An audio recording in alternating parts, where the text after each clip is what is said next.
morning. Please be seated. This is my birthday present.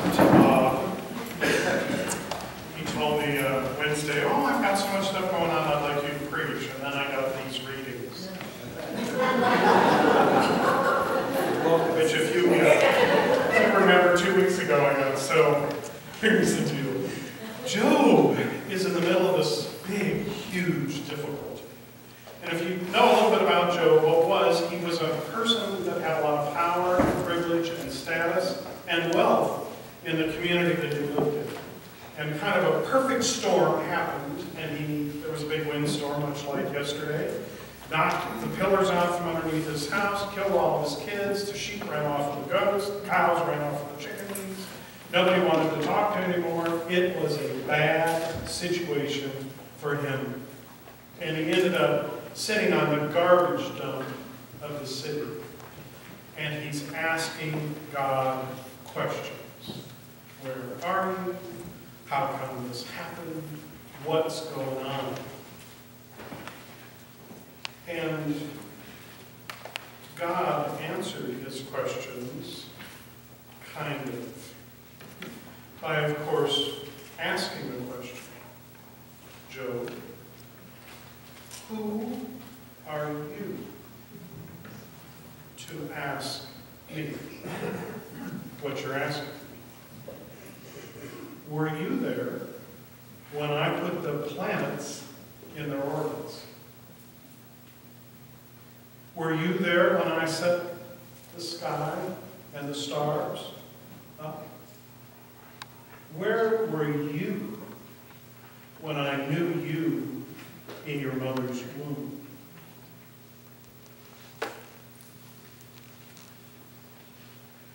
Now, if any of you had an Irish grandmother, you would know that when grandma begins to ask questions like that, the best thing to do is to be quiet. Because no matter what you say, you're going to make it worse. Right? But Job had to wrestle with this because he had this thought, as did many people during his time, and frankly, people still have this thought, that those who have power and privilege and status and wealth are the ones that have been blessed by God. We say this commonly in our society. Oh, I feel so blessed. You know, that new Cadillac. Really? What Job has to learn is that it isn't power and status and privilege and wealth that speaks to him of his faithfulness. It is his relationship with God, and he has to trust God. That's how the story of Job resolves itself. We have the Gospel of Mark this morning. And the story that is told to us is about the rich man, but the Gospel is not about money. It is not about money. Either too much or too little. Some people have made the Gospel about poverty, and the verse made it about, well, has nothing to do with money.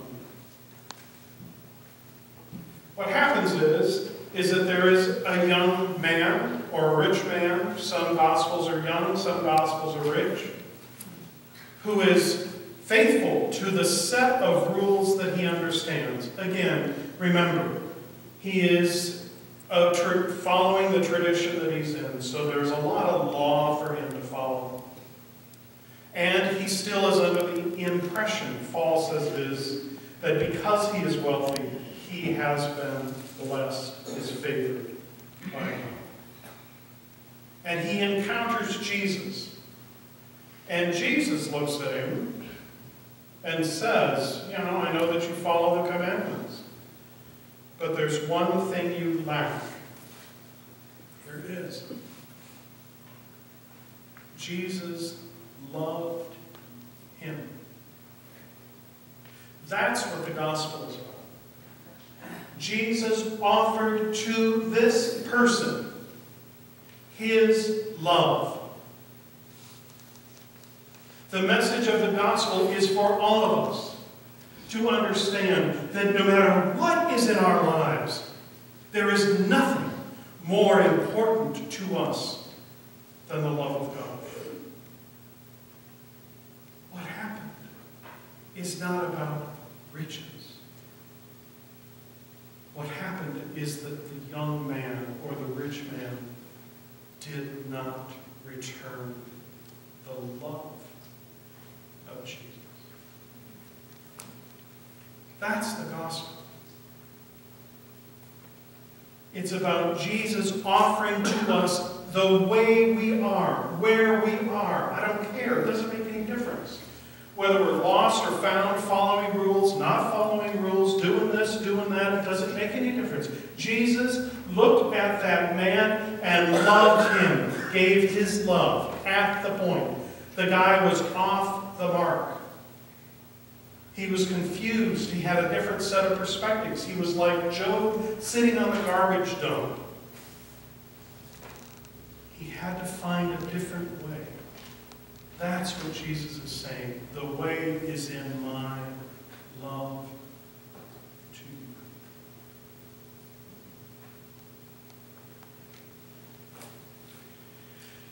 So, Hebrews talks about Jesus being the great high priest. You see, before Jesus, if we were so brave, we could say to God, oh yeah, you don't understand a thing. You're God. You don't have to pay the mortgage. You don't have to worry about where your food is. You don't have to deal with a cranky neighbor. You're God. And what we hear in Hebrews, and why this is so important for us to understand, is that Jesus came to be like us in all things but sin. So read that as always in the loving presence of God. Okay, so without sin, Jesus never was outside of the presence of God's love. Okay? Jesus knows. He knows what it is like to be limited. He knows what it is like to walk the earth. He knows what it's like to have a bad day. He knows what it's like to have a day like what Job had, that Jesus, and you and I think, have all had days where we could write this little thing from Job. We've all had crummy days. That was the cleanest word I could give you. But you know what I'm talking about. And to be honest about it, we have to say that. And when we say to God, you never had a crummy day, you're God, for God's sake. Yeah, you know, that's true. But here's something you need to hear. I love you so much, I sent my child to walk in your feet, in your footsteps, so that you can understand that I so totally understand you from the womb. Don't ever think, I don't know what it's like to want to slit your wrist. I understand what it is like to walk in your footsteps. The song, my God, why have you forsaken me, is a song that Jesus himself prayed. And the resolution of that song is that God does know us from the womb. We have to trust our relationship with God, even if we feel like we're sitting on the garbage dump. God loves us. How is this possible? There's nothing we do to gain our salvation. It's already been given to us. We have a hard time with that. We have a hard time. It's already been given to us by God's love. So it doesn't make any difference where we are in our lives. It's not about rich or poor.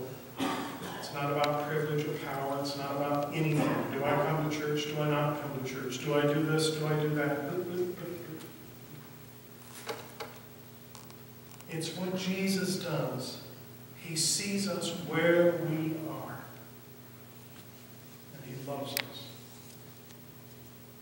And that love, responding to that love, is how we gain salvation. How we acknowledge salvation. How we understand salvation. How we begin to be healed from all of life's brokenness. Jesus sees us in our hearts and loves us. How is this possible?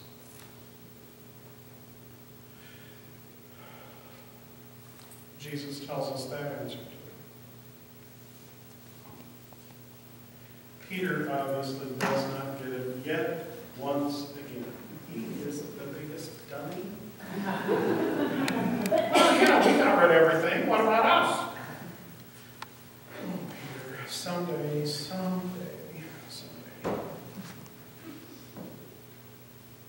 Here, I know that this is hard for you to believe.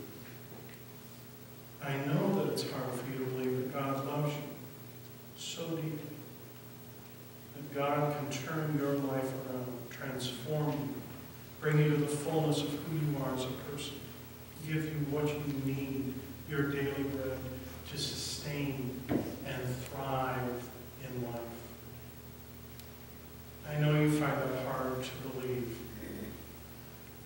but I want to tell you one more thing. With God,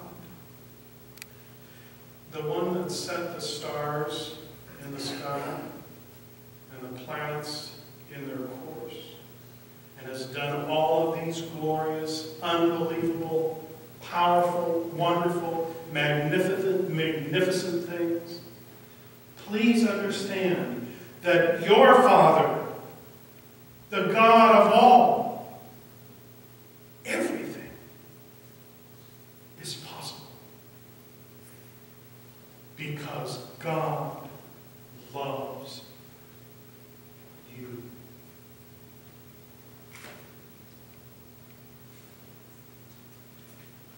Everything is possible. Because God loves you. Everything. Jesus saw